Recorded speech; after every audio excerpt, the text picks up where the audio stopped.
Any or can you give us an update na lang po muna on the situation there at The Hague? Especially kay PRRD po and former ES Okay. Apo. So, ang update is, nasa loob sa detention si former President Duterte.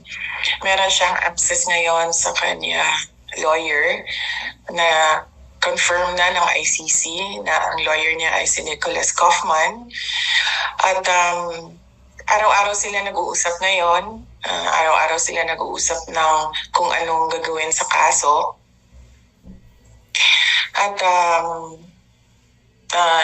almost every day, meron din akong oras sa pagbisita sa kanya. Ang pinag-uusapan naman namin ay una-una yung bayan, pangalawa yung pamilya, and pangatlo yung mga mensahe niya para sa ating mga kababayan.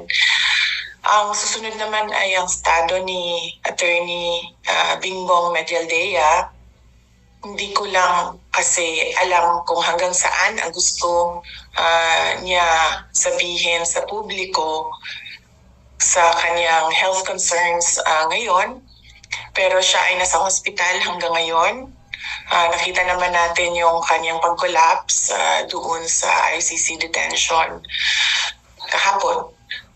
So hanggang ngayon ay nasa hospital siya. At meron atang mga procedure na gagawin sa kanya. Hindi ko lang masabi kung ano yung mga procedure na yon.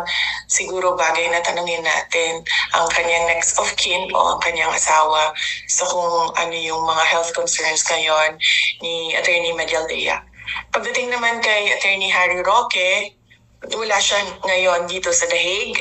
Nandito siya sa Netherlands. Pero nandoon siya sa isang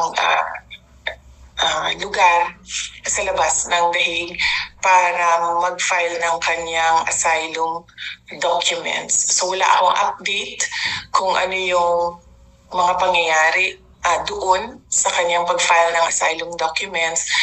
Bagay siguro na mag-request tayo ng interview with Secretary Attorney Harry Roque kung anong estado ng kanyang pag-file ng asylum dito sa the Netherlands.